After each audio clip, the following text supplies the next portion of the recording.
खऱ्या अर्थानं ज्यांनी गद्दारी केलेली आहे, लोक म्हणतात बंडखोर, मी म्हणतोय गद्दार आहेत. यांनी उद्धव साहेबाच्या पाठीमध्ये खंजीर खुपरण्याचं पाप कुणी केला असेल तर या 6 खासदारांनी केलेलं आहे.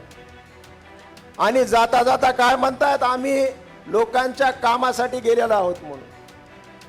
अरे तुमच्या कामासाठी गेले का लोकांच्या कामासाठी गेले सगळ्याला माहिती आहे. आता तुमचं काम झालं ना, आता तुम्हाला हात जोडून विनंती आहे, तुम्ही जा. आता आमचं काय तुम्ही काम करू नका. जाता जाता म्हणालेत की जर कोणी आमच्या अंगावर आलं तर आम्ही शिंगावर घेऊ. अरे यांचे शिंग उपटून जर खुपसले नाही तर राहुल पाटील नाही मी. तुम्ही त्या शिंगाची आणि आरेकारेची भाषा राहुल पाटलावर करू नका. ज्या गावच्या बोरी आहेत त्या गावच्या बाबळी आहेत एवढं लक्षात ठेवा. भवानी महाराष्ट्राची कुलस्वामिनी आई तुळजाभवानी, हिंदवी स्वराज्याचे संस्थापक छत्रपती शिवाजी महाराज, घटनेचे शिल्पकार डॉक्टर बाबासाहेब आंबेडकर, हिंदू हृदय सम्राट सरसेनापती माननीय बाळासाहेब ठाकरे यांना प्रथम वंदन करतो.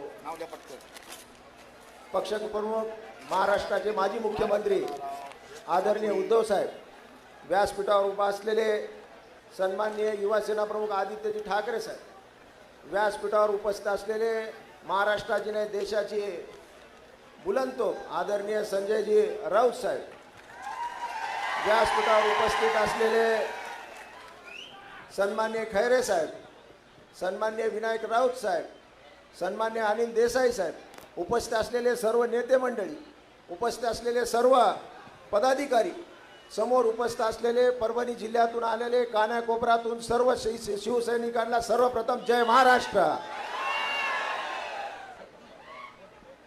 खऱ्या अर्थानं साहेब आजचा हा मेळा नव्हता तरी जाहीर सभा आहे.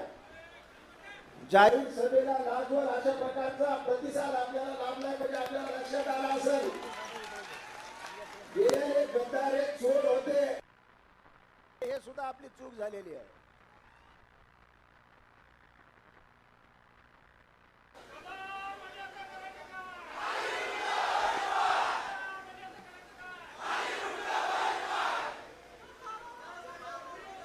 आजच्या या जाहीर सभेच्या निमित्तानं खऱ्या अर्थानं ज्यांनी गद्दारी केलेली आहे, लोक म्हणतात बंडखोर, मी म्हणतोय गद्दार आहेत.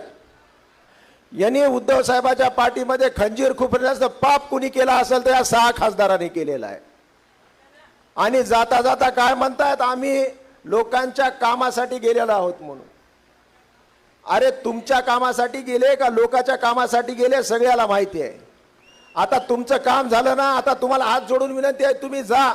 आता आमचं काय तुम्ही काम करू नका. जशा प्रकारच्या चोराच्या टोळीमध्ये सामील झालेले आहेत. तुम्ही पाहिलं असेल आपले खासदार, त्यांना 2दा आमदार केलं, 3दा खासदार केलं. या देशाच्या सर्वोच्च सभागृहामध्ये नेऊन पोहोचायचं काम उद्धव साहेबांनी केलं. जिथे 150 कोटी जनता आहे देशामध्ये राहता साहेब, त्यामध्ये 543 लोकांचा सहभागी लागतं की ते लोकसभेत जातात. आणि अशा माणसाला साहेबांनी 3-3दा लोकसभेत पाठवल्यानंतर सुद्धा हा माणूस गद्दार होता म्हणजे माणूस कोण आहे तुम्ही लक्षात घेतलं पाहिजे.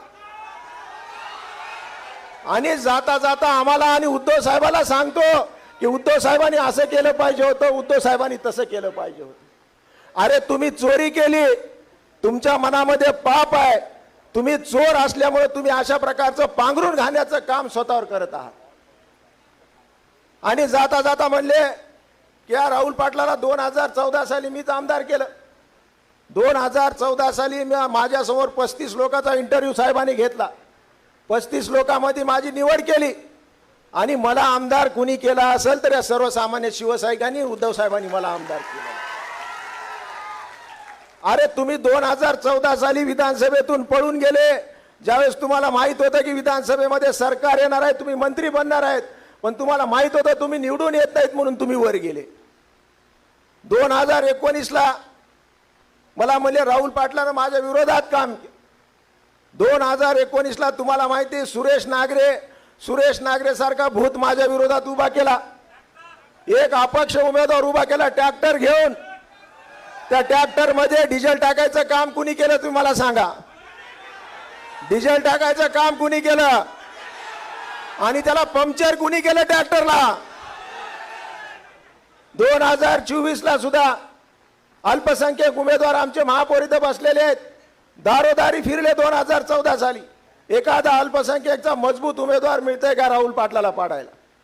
म्हणजे कोणची निवडणूक यांनी आपल्यासाठी सोपी केली नाही. सातत्यानं स्वतःच्या स्वार्थासाठी राजकारण करणारे माणसं, ज्यांनी मताला विकलं, ज्यांनी पक्षाला विकलं, याच्यावर तुम्ही विश्वास ठेवणार आहेत का सांगा मला? ज्यांनी पक्षाला विकलं, मताला विकलं, अरे तुम्ही केलेला मतदानाचा सुद्धा अपमान या लोकांनी केलेला आहे. हे लोक काय सांगतायत की आम्ही सत्तेमध्ये जातो, सत्तेशिवाय काम होत नाहीत, आम्ही सुद्धा विरोधात काम करतो.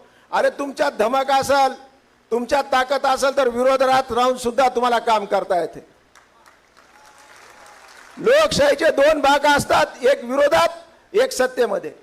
मग लोकशाहीमध्ये विरोधात राहायचं नाही का? आपले विचार मांडायचे नाहीत का?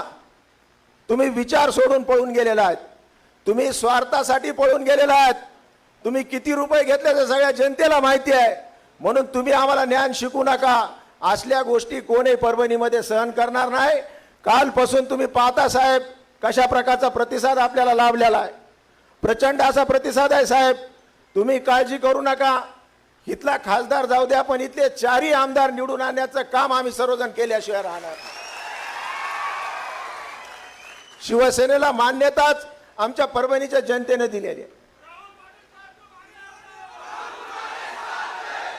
शिवसेनेला मान्यता आमच्या परभणीने दिलेली आहे. शिवसैनिकांना अतंग असं प्रेम ठाकरे कुटुंबावर केलेलं आहे. सातत्यानं म्हणतात की आम्हाला बोलवणे येते, आम्हाला बोलवणे येते. अरे आम्हाला का बोलवणे येत नाही? आम्ही ठाकरे ब्रँड असल्यामुळे आम्हाला बोलवणे येत नाही. तुम्हालाच का बोलवणे येते? त्याचं कारण एक आहे की तुमच्या मनामध्ये स्वार्थ आहे. म्हणून माझी तुम्हाला विनंती आहे की तुम्ही सुद्धा कोणी त्याच्या भूलथापेला पडलं, बळी नाही पडलं पाहिजे. जाता जाता म्हणायलेत की जर कोणी आमच्या अंगावर आलं तर आम्ही शिंगावर घेऊ. अरे यांचे शिंग उपटून जर खुपसले नाही तर राहुल पाटील नाही मी. तुम्ही त्या शिंगाची आणि आरेकारेची भाषा राहुल पाटलावर करू नका. ज्या गावच्या बोरी आहेत त्या गावच्या बाबळी आहेत एवढं लक्षात ठेवा. आणि सत्तेच्या ताकदीवर तुम्ही काही गोष्टी करू नका. आम्ही कधी सत्तेत येऊ त्यावेळेस दाखवू काय असती सत्ता ती. मग सत्तेमुळे कोणाला दाबायचं काम करत असताल तर राहुल पाटील तुमच्या सर्वांच्या पाठीशी आहे. कोणाच्या अंगाला नाही, कोणाच्या केसाला सुद्धा धक्का लागणार नाही, जाहीरपणे तुम्हाला सांगतो. म्हणून ज्याला जायचं त्याला जाऊ द्या. आपण आपला पक्ष मोठा करू, आपले विचार मोठे करू. तुम्ही पाहिलं असेल केंद्र शासन किंवा राज्य शासन मध्ये हे काय विकास करणार आहेत. जे भ्रष्टाचारी आहेत तिथं मग जाऊन हे भ्रष्टाचार करणार. जिथं बेरोजगारी इतक्या मोठ्या प्रमाणावर, महिलेवर अत्याचार होते. मी परवाच एका इथल्या रिटायर्ड IAS अधिकाऱ्यावर बसलो होतो, जो की इथला चीफ सेक्रेटरी राहिलेले आहेत. ते म्हणले आमदार साहेब येणाऱ्या 6 महिन्यामध्ये महाराष्ट्राची अशी परिस्थिती होईल की इथल्या नोकराला सुद्धा, अधिकाऱ्याला सुद्धा पैसे द्यायला पैसे या तिजोरीत नाहीत. अशा प्रकारचं महाराष्ट्र वरवडायचं काम कुणी केलं असेल तर या सरकारनं केलेलं आहे. म्हणून यातून आपणच आता हे वाचू शकतो. जोपर्यंत जनता रस्त्यावर येणार नाही